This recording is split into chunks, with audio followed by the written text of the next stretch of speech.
مومن مرد اور مومن عورتیں آپس میں ایک دوسرے کے دوست ہیں۔ یأمرون بالمعروف وینہون عن المنکر، وہ آپس میں ایک دوسرے کو نیکی کا حکم دیتے ہیں، برائی سے روکتے ہیں۔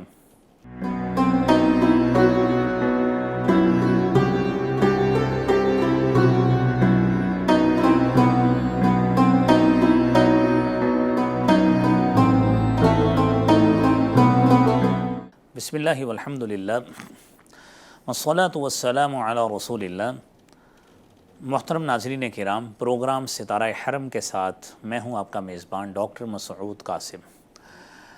قرآن کریم میں اللہ رب العالمین نے سورہ توبہ کی آیت نمبر 71 میں فرمایا ہے والمؤمنون والمؤمنات بعضهم اولیاء بعض، مومن مرد اور مومن عورتیں آپس میں ایک دوسرے کے دوست ہیں۔ یأمرون بالمعروف وینہون عن المنکر، وہ آپس میں ایک دوسرے کو نیکی کا حکم دیتے ہیں، برائی سے روکتے ہیں۔ ویقیمون الصلاۃ، نماز قائم کرتے ہیں، زکوٰۃ ادا کرتے ہیں۔ ویطیعون اللہ ورسولہ، اللہ اور اس کے رسول کی اطاعت کرتے ہیں۔ اولئک سیرحمہم اللہ، یہی وہ لوگ ہیں عنقریب ان پر اللہ تعالی رحمت نازل فرمائے گا۔ محترم ناظرین، ہماری گفتگو میں مومنوں کی باہمی دوستی، یعنی اس دوستی کا مقصد کیا ہے، اس دوستی کی بنیاد کیا ہے، ہماری دوستی کی بنیاد اور ترجیحات کیا ہونی چاہیے، اس کا مقصد کیا ہونا چاہیے۔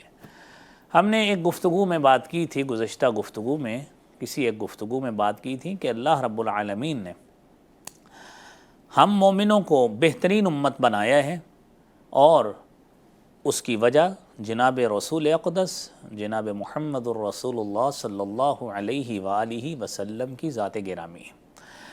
ہم آپ کے امتی ہیں، اس وجہ سے اللہ تعالیٰ نے ہمیں صاحب شرف بنایا ہے، صاحب منقبت بنایا ہے، ہمیں عزت عطا فرمائی ہے، ہمیں شرف عطا فرمایا ہے، ہمیں رتبہ عطا فرمایا ہے، مرتبہ عطا فرمایا ہے، یہ اس وجہ سے دیا۔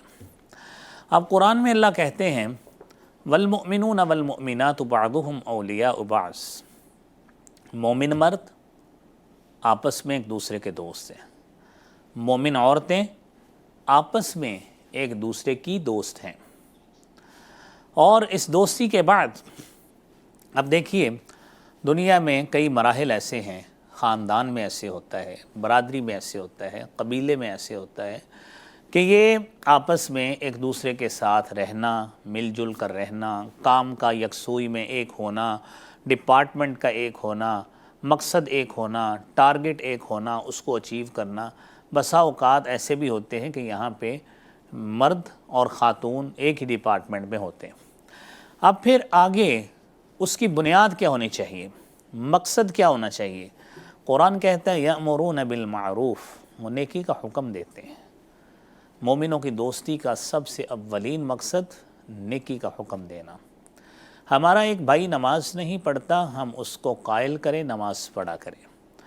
ہمارا ایک بھائی دوسروں کے حق مارتا ہے، ہم اس کو قائل کریں حق مارنا، غصب کرنا، کسی کو دھوکہ دینا، کسی کو یہ اچھی کوالٹی کا مال نہ دینا، تجارت کے معاملہ میں جھوٹ بولنا، یہ وہ تمام چیزیں ہیں، دھوکہ دہی کرنا، فراڈ کرنا، کہ جس سے ہماری دوستی کا مقصد جو ہے نا وہ پورا نہیں ہوتا، بلکہ ہم اس میں پھر دوستی کے مقصد میں فیل ہوتے نظر آتے ہیں۔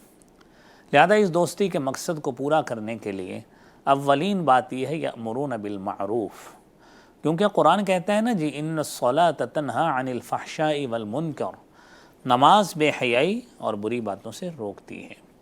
جب نماز روکتی ہے، اس کا مطلب یہ ہے کہ اولین عبادت اور پہلی ترجیح عبادات میں ہماری نماز ہونی چاہیے، اور جب یہ ترجیح ہوگی اس وقت ہم ایک دوسرے کے ساتھ رہن سہن میں، میل جول میں ہم اپنی اس فضیلت کے معیار کو قائم رکھیں گے، نماز کے حوالے سے تلقین کریں گے، غلط کام سے روکیں گے، وہ غلط فرینڈشپ ہو، غلط مقاصد کے لیے ہو، اور پھر اسی طرح اپنے سماج میں، معاشرے میں ایک شخص دوسرے کے ساتھ میل جول رکھتا ہے، کسی کے ساتھ لین دین کرتا ہے، دھوکہ دیتا ہے، جھوٹ بولتا ہے، بخیلی کرتا ہے، حق غصب کرتا ہے اور پھر سب سٹینڈرڈ چیزیں بیچتا ہے، ان چیزوں سے روکنا یہ ہم مسلمانوں کی ذمہ داری ہے۔ اور پھر آگے وَيُقِيمُونَ الصَّلَاةَ وَيُؤْتُونَ الزَّكَاةَ وَيُطِيعُونَ اللَّهَ وَرَسُولَهُ۔ اس دوستی کے مقاصد میں آگے کیا ہے؟ اللہ تعالیٰ نے الگ الگ کر کے واضح بھی کر دیا کہ عبادات میں سب سے بڑی ترجیح یہی ہے، یقیمون الصلاۃ، نماز قائم کرتے ہیں، زکوٰۃ ادا کرتے ہیں، وَيُطِيعُونَ اللَّهَ وَرَسُولَهُ، اللہ اور اس کے رسول کی اطاعت کرتے ہیں، اولئک سیرحمہم اللہ، یہی لوگ ہیں عن قریب اللہ رب العالمین ان پہ رحمتیں نازل فرمائے گا۔ اور جب رحمت نازل اللہ رب العالمین کی طرف سے ہوتی ہے پھر انسان بیماریوں سے بچتا ہے، جسمانی بیماریوں سے بچتا ہے، موسمی بیماریوں سے بھی بچتا ہے، اور پھر ایسی بیماریوں سے بھی بچتا ہے کہ جو نہ ہم نے سنی نہ ہمارے آباء و اجداد نے سنی، اللہ کی رحمت شامل حال ہو جاتی ہے۔ اللہ تعالیٰ اس کو پھر پینڈیمک ڈیزیز نہیں بننے دیتے، یہ اللہ کی رحمت کی وجہ سے ہوتا ہے۔ اور یہ تمام باتیں اس وقت ہوں گی جب ہم اپنے معاملات کو سدھاریں گے، اپنے معاملات کو سیدھا کریں گے، اپنے دوستی کے اس اصل مقصد کو پہچانیں گے کہ کس بنیاد پہ ہوتی ہے۔ اگر ہم نے پہچان لیا تو ہم بہت بڑے کامیاب ہیں اور یہ کامیابی ہمارے قدم چومے گی۔ میری اللہ رب العالمین سے دعا ہے اللہ کریم ہمیں اس مقصد کو پانے کی توفیق عطا فرمائے۔ پروگرام ستارہ حرم کے ساتھ اپنے میزبان کو اجازت دیجیے۔ اللہ حافظ و ناصر۔